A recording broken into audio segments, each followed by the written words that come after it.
Hello, how are you? Hello. Good. Welcome Rested. to a conversation about our favorite thing in the entire world, which is event technology. Absolutely. I thought it would be good to get to know you a little bit deeper in terms of the life you lived before joining the Folio team, as just kind of state of the union of what knowledge you're bringing into Folio in terms of event technology. So tell me your story about what life at the financial firm you worked for looked like in terms of technology proficiency and relationships as it pertains to events. Sure. Well, as you know, I started in the financial services industry in 2009, which was the worst time to join any kind of corporation, let alone a financial services firm. So the fact that I had any job at all was a miracle, and meeting and events were slow at the time. And I was able to cut my toes into anything that I wanted as it pertained to meeting planning specifically. So my LinkedIn journey, my resume journey shows the traditional career ladder climb of I started as a catering coordinator and then began to take on more responsibility from the event management perspective. And over the course of almost 15 years, grew to senior manager, was on track to be a director. That is on paper. But the really cool thing from an event technology perspective is that as a millennial in 2009, in a conservative financial services firm, I was handed a lot of responsibility from the tech side for meeting and event planning that today people wouldn't even dream of. So, one of the first things that I would do really early on was initiate video conference calls. And this was back before Zoom was even a word that anybody knew of other than a camera zooming in. The first web platform that I used was WebEx, and everyone at the firm despised it because the camera quality was grainy. It never worked. It was just a pain. And so I got to learn how to connect codexes. And I'm talking like the big, massive TVs that were like this thick and this big. I would come in once a couple of weeks because the firm was doing business with China at the time. I would come in at like 4 or 5 o'clock in the morning to connect the codex to China to set up these very high-end video conferencing calls. And so by the time I was at the end of my first year at Blair, I was literally hosting lunch and learns for the entire firm to talk about the difference between a web conference, why one quality was better, the difficulties behind them. So just by natural curiosity and exposure, I got to learn a lot about technology that could help meeting and events from the get-go. And a lot of that, from what you were saying there in 2009, 10 is physical technology, right? You aren't necessarily operating the software. Sure, WebEx was a piece of that, but everyone was going back to their desktop computers and they were had your servers. There wasn't really a cloud outside of this WebEx tool. Is that correct? Yep, that's exactly right. So thinking through then subsequent years, where does technology start to really impact the day to day of event operations in your previous life?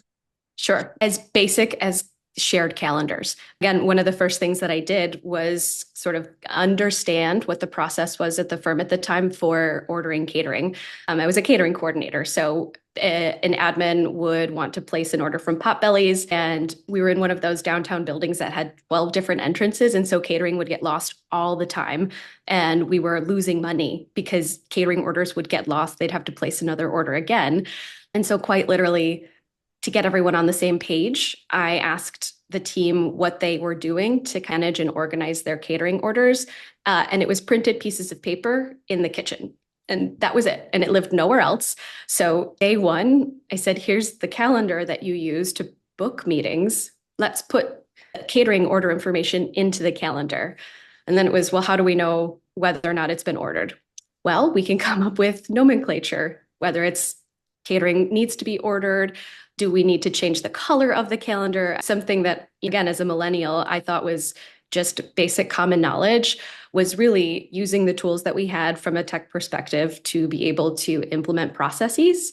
And that was just the beginning. And then I got to pull up shared calendars for different conference rooms because conference rooms were also reserved on pen and paper. So half of them were on shared calendars, half weren't. And then you add the layer of security on top of it at financial services. The research department can't see what the investment banking department is doing. HR needs to see everything, but investment management can't see anything. And so something as simple as rolling up a shared calendar was really nuanced and complex. So I got a lot of exposure to that really early on.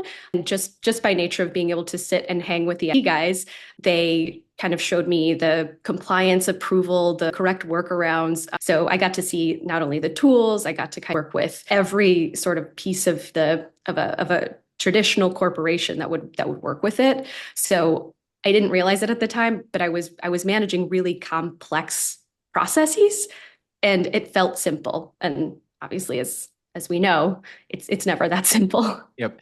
And one would argue that a shared calendar process is probably way more straightforward. I want to juxtapose that to technology in the current realm, in which every product you are dealing with seems to have parallel features. The complexity of what features we use and how we process a simple catering has been ordered can now go into a multi-avenue process of information to share that 1, 2, 3 step information. So how did, now on the flip side of that, coming out of the end of your journey with the financial firm, how was it juxtaposed in terms of a process and technology feature standpoint?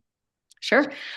So luckily for me, I had a really good team in place that understood the process and understood the complexity of what we needed from an internal catering services tech tool. So we knew it needed to be easy for administrators to reference. We knew we wanted budgeting and reporting. We knew we wanted it to be able to book conference rooms, in a perfect world, integrate with Zoom. And so in 2016, the firm moved offices, and I got to head up the research for finding a new tool to be able to facilitate conference center reservations, catering, audiovisual, all of the services that need to go in place. So it was my first exposure to a true event operating system. And even in 2016, options that were out there, like you said, all had the same elements. Everyone had sort of a click and reserve calendar. Everyone had a place where you could put menus. Everyone had a place where you could upload pricing information. So at face level, they all seem the same. But as soon as you dig into them, they do vastly different things. So one tool was beautiful from the calendar perspective. It looked like a shiny new iPhone at the time. You could click, click, click, click, click, order whatever you wanted, and poof, it was done. And then on the back end, just to get orders for the day was like a 7-click process. It was a download. There was no financial reporting whatsoever. And I learned it because the catering side of it clicked out into another tool. So now we're looking at being sold one product and finding out, had we not been educated enough to ask a lot of questions, we would have purchased a multi-$100,000 product and it would not have worked for us at all. So we ended up selecting a tool that worked really well for us. Still, even at the end of my career at the financial services firm, the impression from shareholders was that the tool was broken. The tool was fine. The tool was working just fine. And it wasn't until the IT department took over RFP process and basically started what we had been doing over from ground zero. They went through a 2-year vetting process of interviewing different companies, interviewing different softwares, talking through integrations. And they came back around to decide that the tool that we had selected was probably the best one.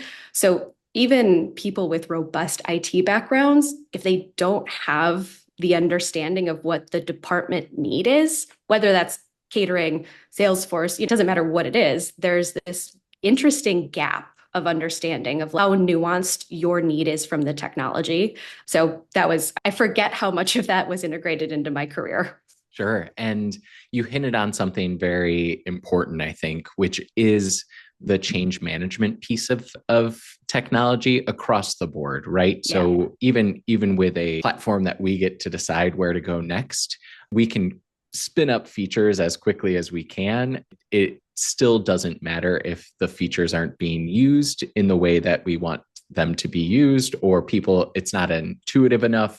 All of that goes into how people are adapting to the workflow and the Yes. processes around the platforms.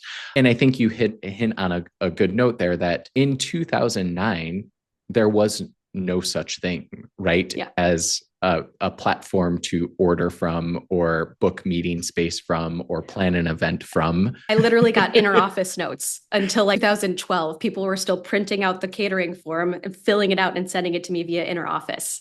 Yep.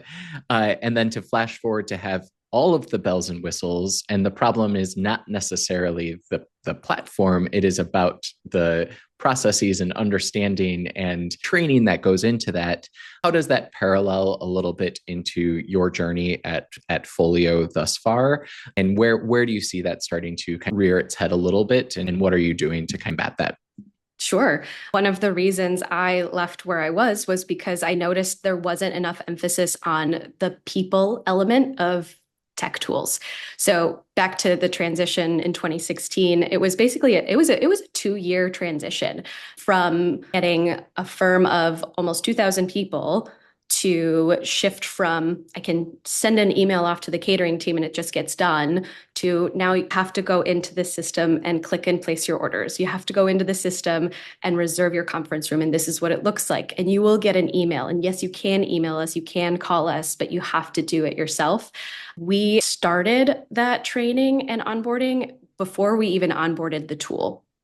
And when we moved into the new building, we had weekly Thursday sessions in the employee cafeteria where it was literally a morning and an afternoon. You could come by for coffee, you could come by in the afternoon, grab a cookie, and stop by and ask questions.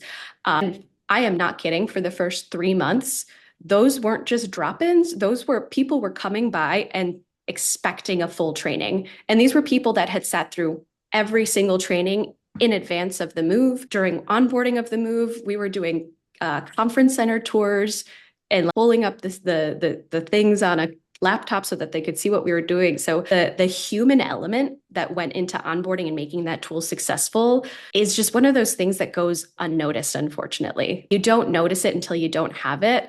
Mm. And especially now with all of the excitement around AI and you just train your algorithm, it's going to do it for you. Yes, the training of the algorithm takes a lot of time, no matter how sophisticated the tool is. And our understanding in technology, there's such a wide gap. I mean, we were just talking about it yesterday or the day ago of how I assume everyone in our age demographic has at least a similar sort of tech efficiency, and it's just not true. And I even learned it about myself coming over to Folio. When you guys onboarded me, I remember knowing that my transition into the Mac world was going to be hard. And my level of frustration as someone who is pretty tech proficient was just like crazy. It slowed me down. But I was in a world where everyone was super helpful, where I had people who knew what it was like to transition from PC to Mac, from Outlook to G Suite. And so because everyone knew what that struggle was going to be like, as soon as I was frustrated, I had 6 people say, "Oh, this is what I did to help me remember." Lee bought me the little Mac to iOS shortcut sticker. So it was the reason my transition into G Suite was successful, and I was able to do so in a couple of months, was because of the humans around me. And if you don't have those humans around you, and if you don't have people who take the time to listen to what you're struggling with to give you the answer, you're not going to be successful. And that applies to all of the tools. So back to Folio, as I was exiting, I just was watching people get cut. I was, 2022 and 2023. Really, 2023 was a big year for layoffs in corporations across the board, right? It wasn't just where I was. It was our market crash. It was our 2007, 2008. Just you walk in one day and everything seems fine. And then the next day, 120 people are gone. Sure. And the expectation, whether spoken or unspoken, is that our tech tools are going to take the place of the people. And you look in the media and in politics and people sort of scaremonger around it in a literal sense of like the kiosks at Walmart or the mobile order at McDonald's. That's what people think of when they say technology is going to take our jobs. But what I'm seeing, what I keep seeing is this assumption that technology can take the jobs of a catering coordinator or even an admin. And it just fails every single time. And it doesn't matter how good the tech is. So to be able to not only build the tool that we know we needed and make it as plug and play as possible, we also have that hospitality understanding of how important the human element is. And I don't have anybody breathing down my neck telling me like you're not doing it fast enough. I might be screaming internally to have to show someone how to log into their Folio account again, but I also know that that is what makes us stand out, and that is something that will continue to make us stand out. And I am really excited to be that, I don't know, tech startup that actually does customer service. And you've talked a little bit, or the majority of this conversation has been around workplace management technology and the events that happen internally. I want to call attention that you have the external event experience as well, and you have the experience of managing an event team that is operating or allowed to operate somewhat differently. Where did technology come into play for your own change management internally of managing your events team? And what efficiencies were you able to gain with any of the tools that you were using? Can you speak to that process a little bit? Sure, we struggled. I became pretty proficient in Excel for a liberal arts major, and that was fine for a while.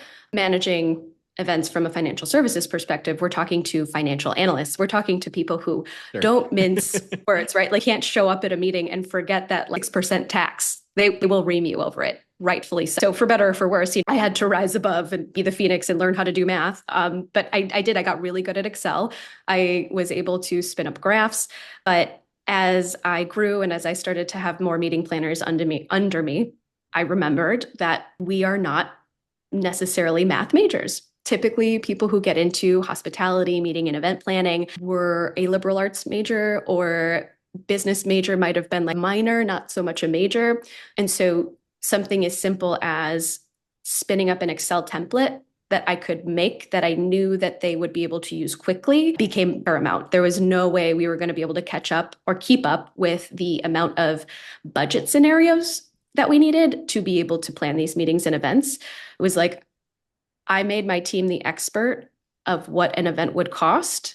And I had to make sure that all of my team members, whether they could do the quick Excel work or not, were able to sit at the table and be as good at speaking to the numbers as I was. And we weren't really given a lot of exposure to different tools because by the time what did I have? 7 direct reports, all of whom were working on internal catering here and there, but we're mostly planning pretty complex meeting and event budgets. I had to let them be able to sit at the table, right? Back to the traditional ladder climbing journey. I couldn't sit at them and help defend math when they were speaking to a financial analyst. So the only way to be able to set them up for success was to use tools and templates that I knew I could cross-check quickly, and I knew they could input information to be able to walk into those events or meetings with confidence. And again, where I struggled was with the rise of the ease of technology. I also was noticing the importance of data-driven decisions and the lack of understanding at how much work goes into getting clean, good data. It is not as simple as just running the P&L and seeing what everyone coded to meetings and events. You have a major human error, right? Mm-hmm. You don't know where everything is coming from. If NetSuite is your catch-all, did all of the admins actually code their events correctly? Their event spend and concur? Did my team code everything correctly? So it became really, really complex.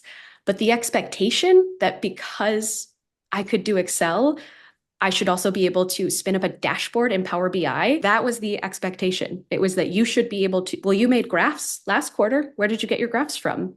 You're a millennial. Why you can't just figure out Power BI? And it doesn't matter how like cute and funny you are saying, I'm not a data analyst. Sure. It doesn't land. Yep. So, And the planners that we work with and we know are often not millennials, right? And that relationship that millennials have with technology, while we are the generation that knew the before and experience the after.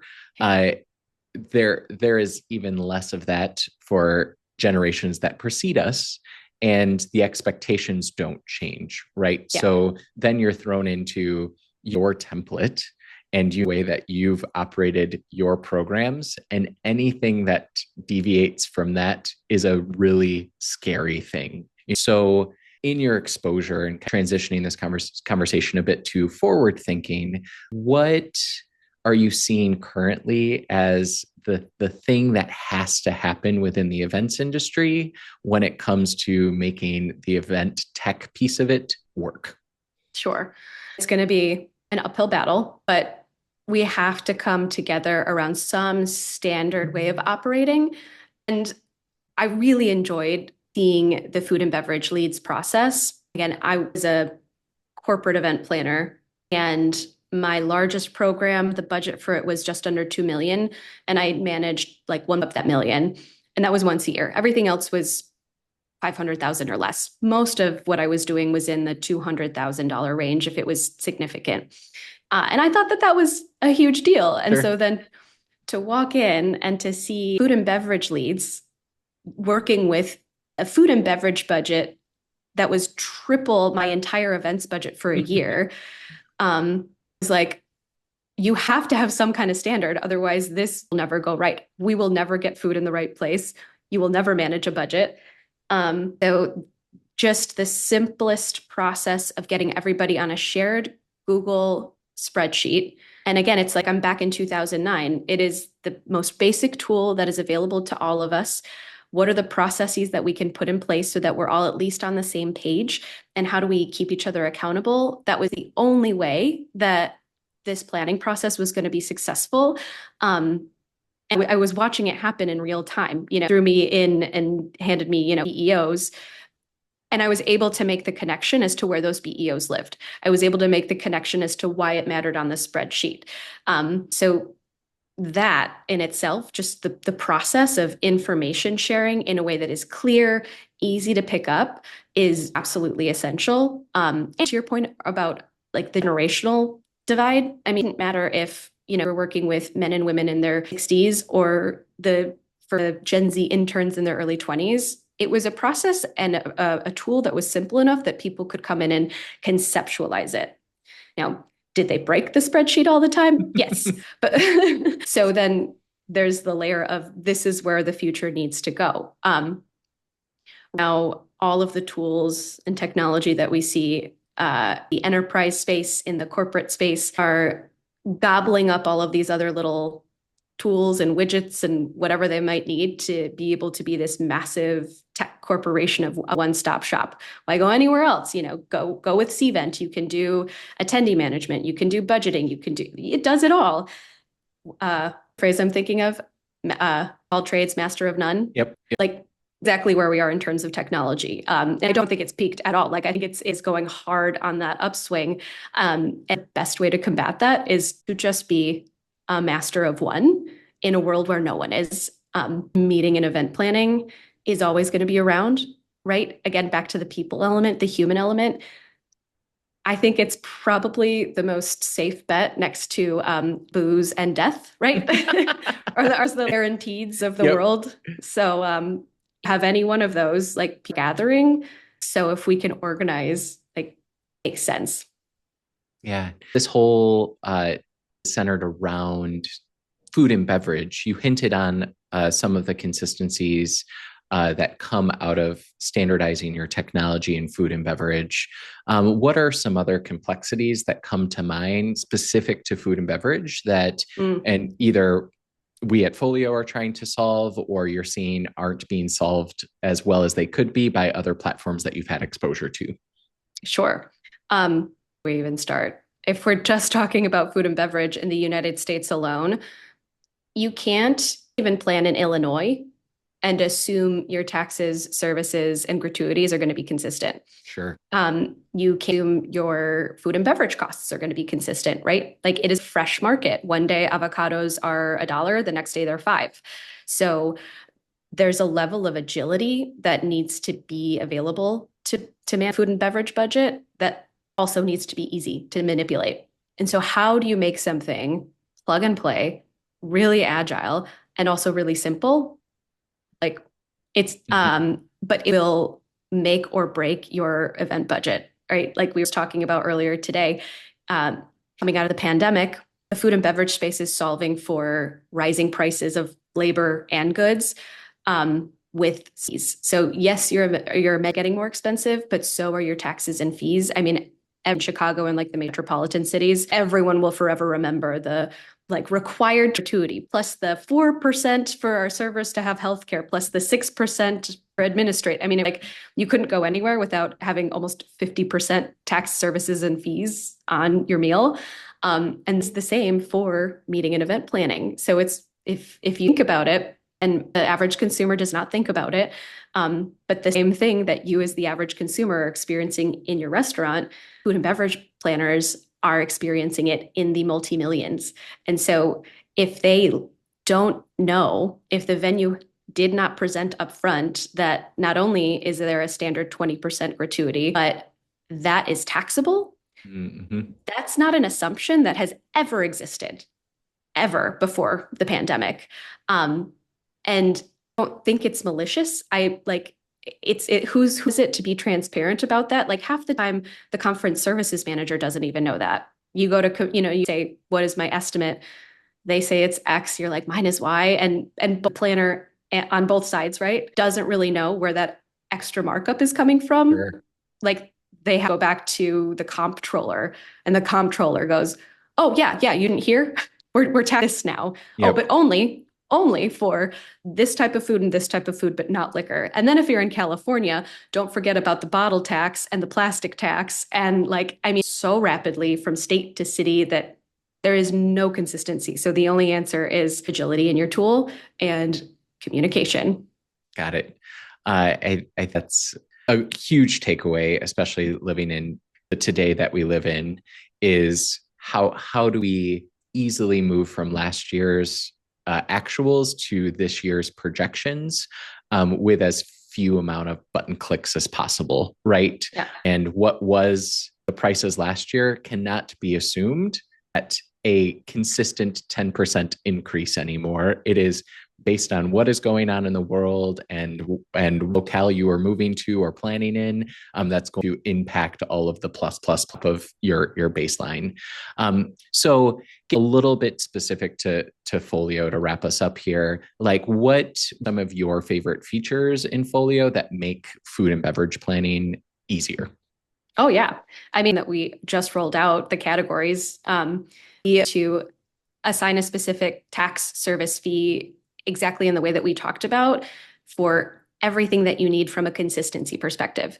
So in the same way, if I was, my old job spinning up these templates, I would have to create an entire new Excel template every single time for every single new venue. And check with my planners to say, like, did you ask about this? Did you ask about whether or not gratuity is taxed?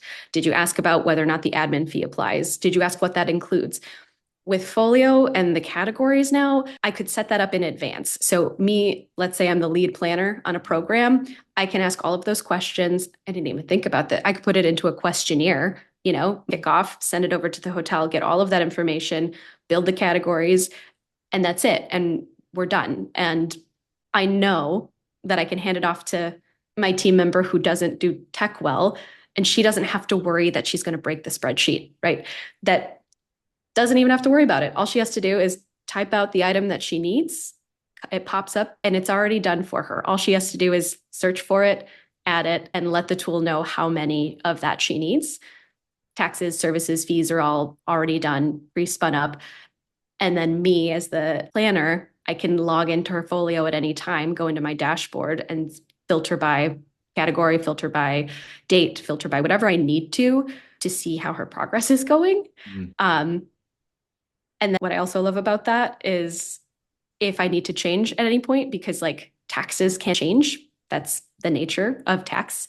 I can go in and I can apply the tax changes that I need just to that category with a click of a button. And like I can that. I don't have to worry about my meeting planners who are, aides just trying to get their whatever checks out, their rooming lists cross checked.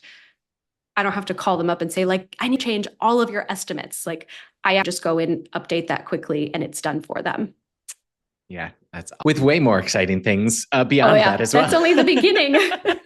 So, well, I so appreciate you, Son. It's not very often we get to have a very topical conversation about the industry. So, very much appreciate your time. Where can people follow along in the folio journey and your journey?